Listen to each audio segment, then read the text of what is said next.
दोस्तों का बहुत बहुत स्वागत है।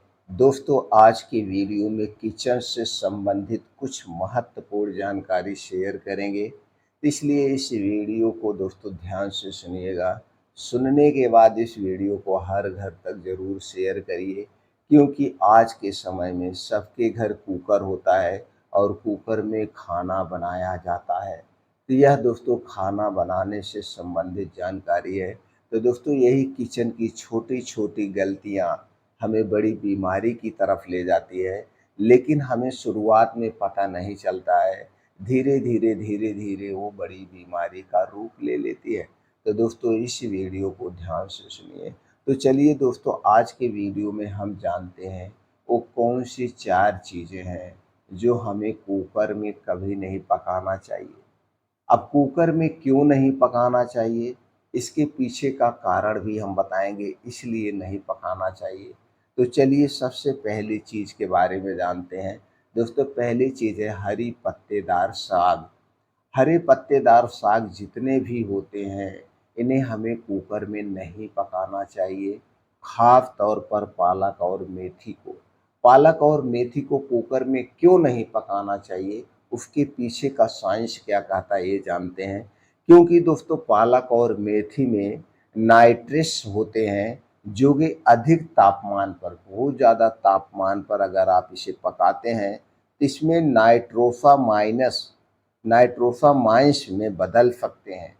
तो यह नाइट्रोसामाइंस में अपने आप कन्वर्ट हो जाएगा, जो कि एक कैंसर का कारण माना जाता है। इसलिए पालक और मेथी को कभी भी कुकर में नहीं पकाना चाहिए। दूसरा चीज़ है दोस्तों करेला। करेला क्यों नहीं पकाना चाहिए? कुछ लोग हैं दोस्तों कुकर में करेले को भी पका लेते हैं, इसलिए करेला को कभी कुकर में नहीं पकाना चाहिए। अब करेला कुकर में क्यों नहीं पकाना चाहिए, चलिए जानते हैं उसके पीछे का साइंस।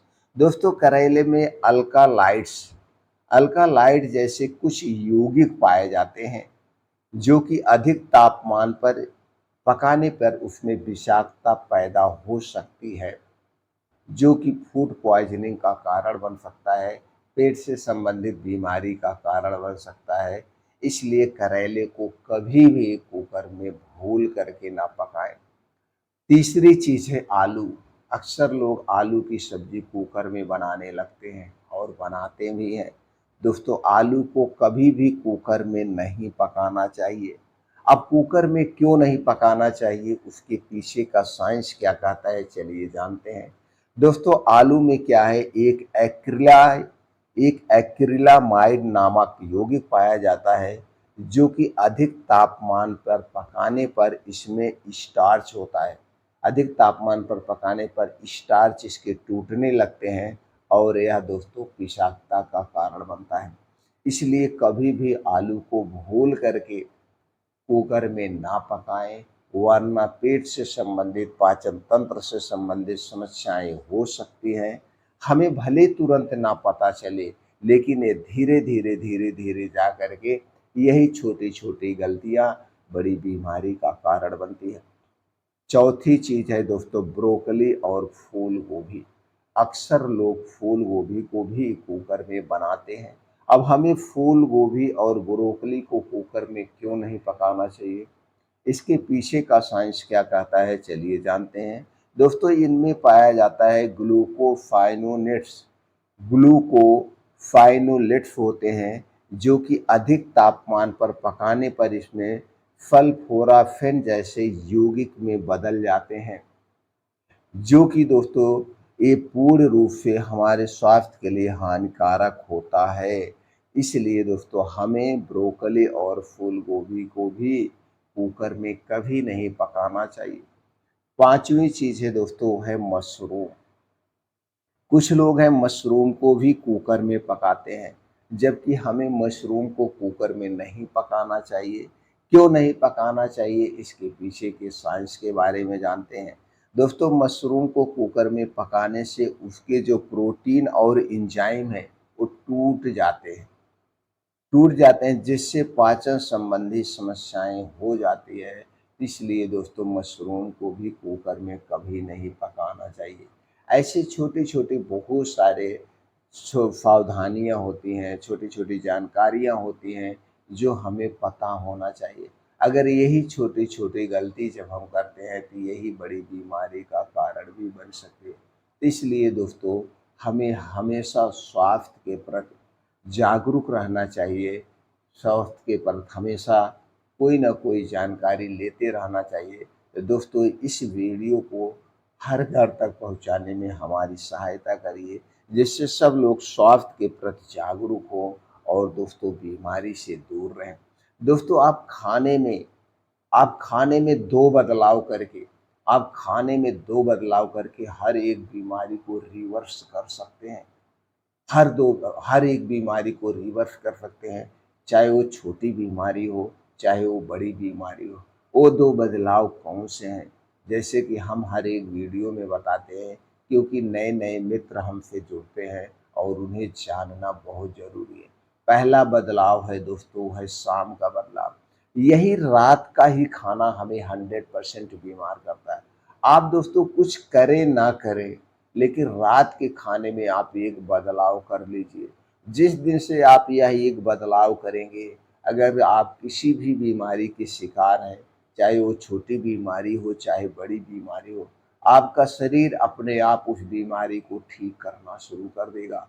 वह बदलाव क्या है? रात का खाना। रात का खाना दोस्तों सूर्य डूबने के 1 घंटा पहले करना शुरू कर दीजिए। आप ट्राई के तौर पे दोस्तों कर लीजिए, इसमें कोई पैसा नहीं लग रहा है। ट्राई के तौर पे यही एक बात हमारी मान लीजिए, रात का खाना सूर्य डूबने के 1 घंटा पहले खाना शुरू कर दीजिए। जिस दिन से आप शुरू करेंगे, एक डायरी पे आप लिख लीजिए, ठीक उसके 3 महीने के बाद ठीक उसके 3 महीने के बाद यानी 90 दिन के बाद आपके शरीर में जो बदलाव होगा, आप उस बदलाव से चौंक जाएँगे। कैसे? कि आपके शरीर में अगर कोई बीमारी है, उस बीमारी के लिए जो दवा आप ले रहे हैं, उस दवा की खुराक आधी हो जाएगी, अपने आप आधी हो जाएगी। और कुछ दिन तक इस बदलाव को अगर आप जारी रखते हैं, तो उस दवा की फिर मात्रा कम हो जाएगी और अपनी ज़िंदगी में ये बदलाव हमेशा के लिए लागू कर लेते हैं, तो दोस्तों आप दवा से मुक्ति मिल जाएगी सिर्फ़ एक बदलाव करके। और इस बदलाव को करके देखिए। आज यही एक बदलाव सबको ठीक कर रहा है और यही गलती हमें बीमार बनाती है। आज के समय में सबके घरों में कितने बजे खाना खाया जाता है, आप ज़रा सोचिए दोस्तों। आज के समय में लगभग 90% प्लस घरों में 90% प्लस घरों में 9 बजे से रात 1 बजे के बीच खाना खाया जाता है और यह खाना हमें बीमार बनाता है। अक्सर घरों में रात के समय में तली भुनी चीज़ें, हैवी खाना बनता है, जैसे दाल, चावल, रोटी, सब्ज़ी, पूड़ी, पनीर, गोश्त, मछली, अंडे, सब रात के समय ही बनता है और रात के समय हमारा पाचन तंत्र स्लो हो जाता है। सूर्य डूबने के बाद स्लो हो जाता है, तो वह खाना ठीक से डाइजेस्ट नहीं होता है और दोस्तों फिर हम धीरे-धीरे पेट से संबंधित समस्या से घिरते रहते हैं। इसीलिए रात के खाने में आप बदलाव करके देखिए, आप स्वस्थ और निरोग हमेशा बने रहेंगे।